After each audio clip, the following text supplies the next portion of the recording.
I think एक ऐसी skill जो सक्सेसफुल लोगों को एवरेज लोगों से अलग करती है वो है उनकी ability to learn things quickly. चाहे वो कोई नई स्किल सीखना हो या कोई कॉन्सेप्ट को समझना हो या फिर चेंज के साथ खुद को अडेप्ट करना हो, उनके पास कुछ ऐसे स्पेसिफिक तरीके होते हैं जिनसे वो अपने लर्निंग प्रोसेस को स्पीड अप कर पाते हैं। वो सिर्फ ऐसे रट्टा नहीं मार रहे होते बल्कि वो एफिशिएंटली सीखने के तरीकों को यूज करते हैं, which is called Meta learning. In fact इनमें से कुछ टिप्स एंड ट्रिक्स हैं जो मैंने अपने skill of the month series में अप्लाई किए थे, जिससे मैं अपने माइंड को ट्रेन कर पाई in order to learn a new skill in a short span of time. And no matter आप लाइफ के कौन से भी स्टेज में क्यों ना हो, चाहे आप स्टूडेंट हो, चाहे आप सेल्फ एम्प्लॉयड हो, चाहे आप कॉर्पोरेट में काम करते हो, this video is gonna be super valuable for you, क्योंकि लर्निंग नेवर स्टॉप्स। जिंदगी आपको हमेशा कुछ ना कुछ तो सिखाती रहती है।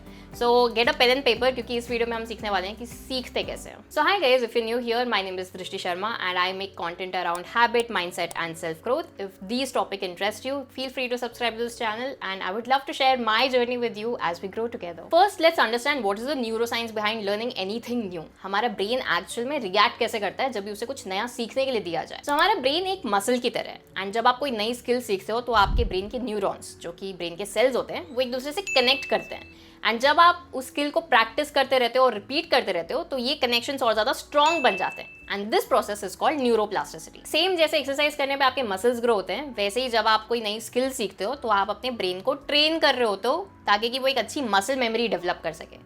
एंड जितने बार आप उस स्किल को प्रैक्टिस करते रहते हो उतने ही ज़्यादा स्ट्रॉन्ग आपके वो न्यूरल कनेक्शंस बनते हैं एंड जितने ज़्यादा स्ट्रॉन्ग आपके न्यूरल कनेक्शंस होंगे उतना ही ज़्यादा ईजी होगा आपके लिए कोई भी नई स्किल को सीखना या उसे लंबे समय तक याद रखना। दूसरी चीज़ है डोपामिन, जो कि हमारे ब्रेन में रिवॉर्ड सिस्टम और मोटिवेशन के लिए रिस्पॉन्सिबल होता है। तो जब भी आप कोई नई स्किल सीखते हो और उसमें कोई थोड़ा सा प्रोग्रेस दिखाते हो तो आपके ब्रेन में एक डोपामिन रिलीज होता है, जिससे आपको फील होता है कि आपने कुछ अचीव किया है लाइफ में and this is how you stay motivated to complete that skill till the end. लेकिन अगर आपको रिजल्ट्स धीरे धीरे मिल रहे हैं या आपको ऐसा लगता है कि आपकी लर्निंग प्रोग्रेस बहुत ज़्यादा स्लो है तो डोपामिन का रिलीज भी स्लो हो जाता है एंड आपको डीमोटिवेटेड फील होता है and you tend to give up on that skill. And ये लर्निंग का बहुत ही नेचुरल प्रोसेस है, चाहे आप कोई भी स्किल क्यों ना सीख रहे हो, वो 4 स्टेजेस से होके गुजरती है। सबसे पहला स्टेज है डिस्कम्फर्ट। जब आप कोई नई स्किल सीखते हो तो सब कुछ आपके लिए बहुत नया नया होता है, तो थोड़ा सा अनकंफर्टेबल फील होता है क्योंकि आपको बेसिक्स सीखने पड़ते हैं, आपको नई इन्फॉर्मेशन को अपने दिमाग में फीड करना पड़ता है, जो कि इनिशियली थोड़ा मुश्किल लगता है। तो इस स्टेज में आपको अपने आप को फोर्स पुश करना पड़ता है सो दैट आप नेक्स्ट स्टेज में जा सको, विच इज ऑफ इम्प्रूवमेंट। अब जब आपने बेसिक सीख लिए होते हैं एंड आप थोड़ी प्रोग्रेस दिखाने लग जाते हो तो आपको ना बहुत मजा आ रहा होता है, क्योंकि आपको लगता है कि आपने स्किल अब थोड़ी थोड़ी सीख ली, आपको समझ आने लग गई है, आपका कॉन्फिडेंस बहुत हाई होता है, डोपामिन काफी हाई लेवल में रिलीज हो रहा होता है एंड ये चीज आपको मोटिवेट करता है to fun push yourself in order to reach to the next stage, which is called plateau. अब प्लेट्यू वो स्टेज है जहां पे ना आपने बेसिक्स तो क्लियर कर लिए होते हैं बट आपको इंटरमीडिएट या एडवांस लेवल पे जाना होता है, विच मीन्स आपको अपनी स्किल को अब रिफाइन करने की जरूरत है, छोटी छोटी मिस्टेक्स को सुधारने की जरूरत है, जो कि बहुत ज्यादा फ्रस्ट्रेटिंग हो जाता है। तो इस वजह से आपको फील होने लगता है कि आपको स्किल के बारे में बहुत कुछ पता भी है बट फिर भी आपको कोई इंप्रूवमेंट नहीं दिख रही होती एंड फिर डोपामिन का रिलीज भी कम हो जाता है। इस स्टेज में अपने इंटेंशन या मोटिवेशन को याद रखना पड़ता है कि आपका वाई क्या था इस स्किल को स्टार्ट करने से पहले। एंड जब आपको वो पता चल जाता है एंड आप थोड़ी बहुत स्किल्स अपनी रिफाइन कर लेते हो, then you go to the last stage, which is called success. उसके बाद अगर आप इस स्किल में मास्टरी अचीव करना चाहते हो तो आपको ये साइकिल वापस से रिपीट करनी पड़ती है, बिकॉज लर्निंग नेवर स्टॉप्स। अब यहाँ पे प्रॉब्लम ये आती है कि प्लेट्यू हिट करने के बाद हम वो स्किल को सीखना गिव अप कर देते हैं, क्योंकि हमारा डोपामिन रिलीज कम हो चुका होता है। एंड ऐसी कितनी स्किल्स हैं जो मैंने ऐसे मजे मजे में आके करना तो शुरू किया बट मैंने उसे बीच में ही छोड़ दिया क्योंकि मुझे वो अब इंटरेस्टिंग नहीं लग रही थी। बट पढ़ाई के साथ वैसा नहीं कर सकते, वहाँ तो मजबूरी है, या आपको कोई ऐसी स्किल सीखना जिससे आप अपने करियर में डेवलप कर सको और ज़्यादा पैसे कमा सको, वो ये सब चीज़ों में तो मजबूरी है भाई, ऐसे बीच में छोड़ नहीं सकते उसको। तो वहाँ पे आप कुछ टैक्टिक्स यूज़ करोगे जिस वजह से आपका जो लर्निंग प्रोसेस है वो स्पीड अप हो जाए। So here are my 5 ways to do so. Number 1 is the 80-20 rule. इसका मतलब है कि आपको अपनी टाइम और एनर्जी उन चीज़ों पे सबसे ज़्यादा फोकस करनी चाहिए जो आपको ज़्यादा रिजल्ट्स ला के दे, which means 20% of your efforts should fetch you 80% of your results. अब पता कैसे करें कि वो 20% एग्जैक्टली कौन सी जगह पे डालना है? एक एग्जाम्पल के थ्रू बताती हूँ। लेट्स सपोज आपको कोई नई लैंग्वेज सीखनी है तो आप बैठ के वो कैट को क्या बोलते हैं, डॉग को क्या बोलते हैं, ग्रामर कैसे होता है, या 10,000 रैंडम वर्ड्स सीखने की जगह आप 1000 ऐसे शब्द यूज़ करो जो कि डेली लोग कॉन्वर्जेशन में यूज़ कर सकते हैं। मैं बताती हूँ, मैं सोलो ट्रिप पे गई थी थाईलैंड में और मुझे पता था कि 2-3 सेंटेंसेस जैसे कि बार्गिन करते वक्त कि इसमें डिस्काउंट मिल सकता है कि नहीं, ये कितने प्राइस का है, हेलो, थैंक यू, ये जो छोटी छोटी चीज़ें हैं ये मैंने सीख ली थी एंड वहाँ पे थाई लोग इंप्रेस हो गए थे, ठीक है, कि as a traveller she knows a lot of words in Thai. तो basically this is how you use this rule. आपको बस दिमाग लगाना पड़ता है कि आप अपना वो 20% एफर्ट कहाँ पे डालो सो दैट आपको उस जगह से 80% रिजल्ट्स मिले. It's basically choosing smart work over hard work. Mostly हम लोग को ऐसा लगता है कि भाई हमें बहुत ज्यादा मेहनत करनी चाहिए, बहुत हार्ड वर्क करना चाहिए, बहुत हासिल करना चाहिए, पसीना बहाना चाहिए, तो ही हमें रिजल्ट्स मिलेंगे. बट ऐसा नहीं होता है. ज्यादातर केसेस में आपके पास शॉर्टकट्स अवेलेबल होते हैं जहाँ पे आप अपना ना कम दिमाग लगा के या कम एफर्ट्स डाल के ज्यादा रिजल्ट्स फेच कर सकते हो. एंड 80-20 रूल ऑलमोस्ट लाइफ के हर एस्पेक्ट में यूटिलाइज किया जा सकता है. अपने एग्जाम्पल से समझाने की कोशिश करती हूँ. जब मुझे ड्रम सीखना था as a part of my skill of the month series, तब मैंने सिर्फ बेसिक बीट्स और रिदम समझे, अपने हाई हैट्स और किक्स को थोड़ा बेटर किया एंड ड्रम नोटेशंस पढ़ने सीखे. बेसिकली एक लीड शीट दी जाती है किसी भी म्यूजिशियन को एंड उसके बेसिस पे उसे पढ़ के वो कोई भी म्यूजिक को प्ले करते हैं. तो मैंने ये सीखा कि उसे लिखते कैसे एंड उसे पढ़ते कैसे. Basically drum tab was my shortcut. And अगर आज मेरे पास किसी भी गाने की ड्रम शीट अगर रही तो मैं बहुत ईजिली उस सॉन्ग को प्ले कर सकती हूँ.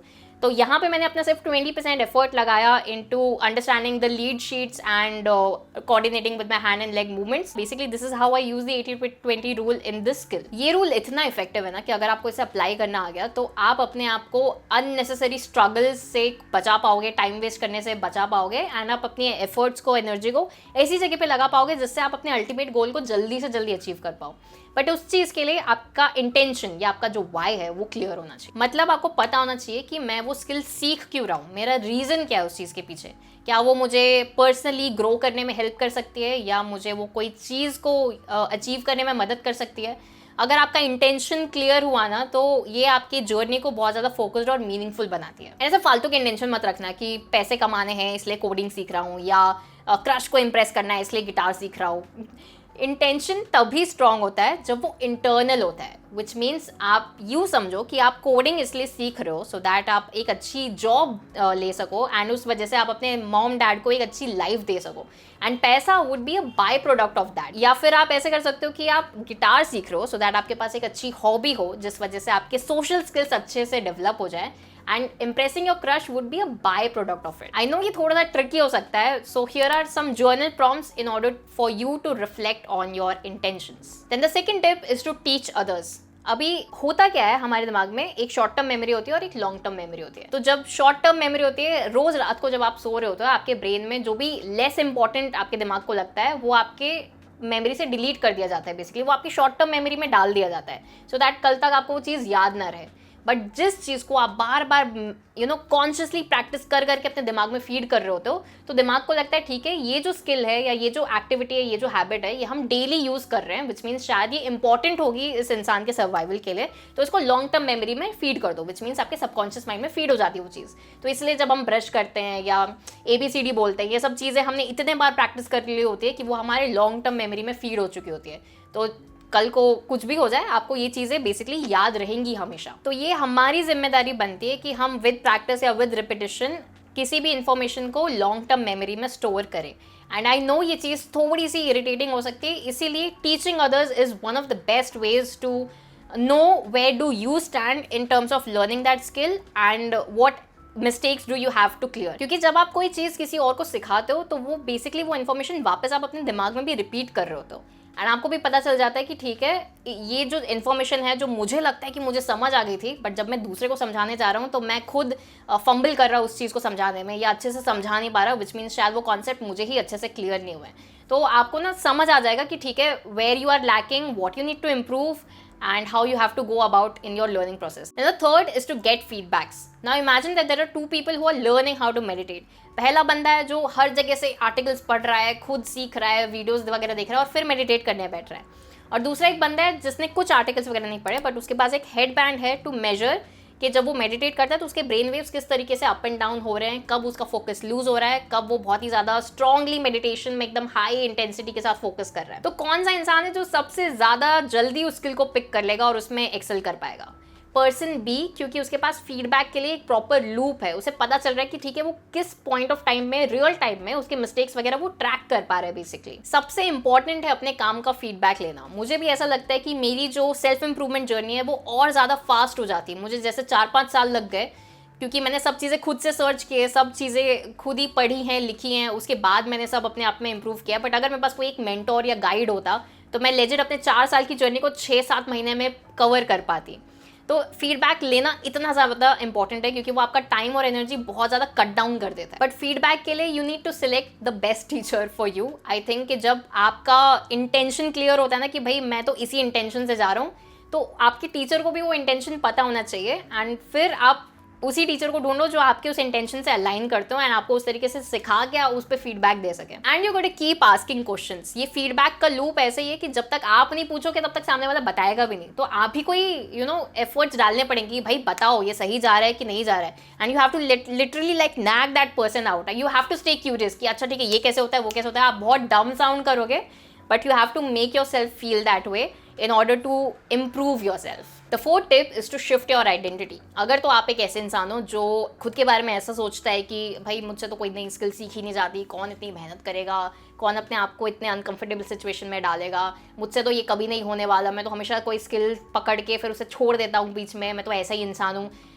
आप ऐसे ही इंसान रह जाओगे ज़िंदगी भर। अगर आप अपने बारे में बुरा बोल रहे हो तो आप उम्मीद नहीं कर सकते कि आपके साथ अच्छी अच्छी चीज़ें हो ज़िंदगी में। तो ये चीज़ आपको हमेशा ध्यान रखनी पड़ेगी that you need to shift your identity first. I give you an example. Let's suppose there are 2 people who are trying to quit smoking. तो जब भी कोई किसी को सिगरेट ऑफर करता है तो person A says that no no I don't want it because I am trying to quit smoking, ठीक है। Then there is a person B who says that no no I don't want it because I am a non smoker. कौन जल्दी smoking को quit कर पाएगा? Person B of course, क्योंकि वो खुद को as a non smoker identify करता है जो कि कभी स्मोक नहीं करना चाहेगा। सो बेसिकली आप खुद की आइडेंटिटी शिफ्ट करते हो। एंड मेरे साथ भी यही चीज़ होती है कि जब भी मैं कोई नई स्किल सीखती हूँ तो मैं हमेशा खुद के दिमाग में अपनी एक इमेज बना लेती हूँ कि मैं एक ऐसी इंसान हूँ कि मैं कोई भी स्किल अगर सीखना चाहूँ तो मैं वो सीख के पॉसिबल कर सकती हूँ। मतलब मेरी विल पावर इतनी ज़्यादा स्ट्रॉन्ग है कि मैं उसे अगर सीखना चाहूँ तो मैं वो चीज़ कंप्लीट करके ही छोड़ूंगी। मैंने बेसिकली अपने आप की इमेज अपने माइंड में ऐसे बना रखी है कि I have a strong will power, और वही चीज़ फिर रियलिटी में रिफ्लेक्ट भी करती है। एंड हाँ, मैं मानती हूँ कि ये इतना आसान नहीं है कि आज आपने बोल दिया अपनी आइडेंटिटी शिफ्ट करना है तो आज से ही आपका ब्रेन मानने लग जाएगा आपका हुक्म वगैरह। ऐसा कुछ नहीं होता। आपका ब्रेन जो है ना बेसिकली एविडेंस के बेसिस पे काम करता है। वो आपके सामने जब भी ऐसी कोई डिफिकल्ट सी सिचुएशन आती है एक किताब खोल के बैठ जाता है और उसमें से सारी नेगेटिव चीज़ें निकालता है सबसे पहले कि यार पास में तो हमने सेम चीज़ ऐसे हैंडल की थी बट हमसे हुआ नहीं था, हम फेल हो चुके थे, तो ये वाली सिचुएशन में भी हम फेल हो जाएंगे, हम लूज़र हैं, हम ये हैं वो है। सब नेगेटिव चीज़ें आती हैं क्योंकि पास्ट में ऐसे एक्सपीरियंसेस आपके रहे हैं जिसमें आपने खुद को एज अ लूज़र आइडेंटिफाई कर दिया है। तो आपका ब्रेन बार बार आपको वही नेगेटिव चीज़ें दिखाता रहता है क्योंकि आपका ब्रेन एविडेंस के बेसिस पे काम करता है। तो जब आप ऐसी कोई नेक्स्ट चीज़ करते हो जिसमें आप अपने स्मॉल विंस को भी सेलिब्रेट करने लग जाते हो ना कि ठीक है ऑल्दो हमने कोई बड़ी चीज़ अचीव नहीं की बट ये छोटी चीज़ तो अचीव कर लिया है, इस चीज़ को एक्नॉलेज करते हो तो आपके ब्रेन के वो डायरी में फीड कर लेता है बेसिकली। तो मैं इस चीज़ के ऊपर वीडियो बनाऊंगी, अगर बन चुका होगा तो आई लिंक इट हियर, नहीं बना होगा तो या soon you will see that video on my channel. Then the last one is to have courage to feel worse. There was this line that I read long back which goes like, sometimes you have to feel dumb in order to feel smart. And this is so true. I mean, when you hit a plateau, you feel demotivated. And जब वो stage आता है तब हम हर चीज़ बस छोड़ छाड़ के वापस अपनी पुरानी लाइफ में जाना चाहते हैं कि भाई ठीक है ना, क्यों इतने अनकंफर्टेबल सिचुएशन में खुद को डालना है, क्यों जाना है, क्यों गुजरना है उस जगह से, क्यों हम कर रहे हैं ये चीज़। लाइक हम क्वेश्चन करने लग जाते हैं हर चीज़ को। Like feeling like a worse person is a sign of growth. अगर आप वैसा फील नहीं कर रहे हो तो आपकी लर्निंग साइकिल कंप्लीट ही नहीं होगी। आप हमेशा पहले 2-3 स्टेज में आगे फिर वापस से पीछे 0 से स्टार्ट करना शुरू कर दोगे, which is not a good sign. तो basically you have to make yourself feel worse in order to level up in your life. And this was one of the most important lesson that I've learned. और ये सिर्फ किसी learning और new skill के लिए matter नहीं करता, ये आपकी throughout the life में matter करता है. So you have to put yourself under uncomfortable situation. You have to put that pressure on yourself so that आपकी आगे की ज़िंदगी बहुत ज़्यादा happening हो. And there is no other way. And this is actually the sign of growth. And yeah, these were my 5 tips on how you can learn anything fast. I know ये इतने traditional tips नहीं थे, काफ़ी unique points भी थे इनमें से, but मेरे को यही चाहिए था कि आप इंटेंशनली अगर अपने आप को चेंज करने की कोशिश करोगे ना तो आपको बार बार इसी टॉपिक से रिलेटेड बाकी वीडियोस देखने की ज़रूरत नहीं पड़ेगी। आपका अगर वाई क्लियर रहा एंड आपने इंटरनली अपने ऊपर काम करना शुरू कर दिया तो ये वन टाइम चीज़ हो जाएगी, आपको बार बार ऐसे सेल्फ इंप्रूवमेंट वीडियोस देखने की ज़रूरत नहीं पड़ेगी। And yeah, because this video was heavy, so I have a summary of this video on your screen. You can take a screenshot of it. Let me know in the comments कि इसमें से कौन से tip है जो आपको पसंद आए या आपके ऐसे कौन से टिप्स हैं जो you want to share with me because I reply to every single comment. So yeah, please do leave a comment and I'll see you guys on next Sunday. Stay tuned. See you soon.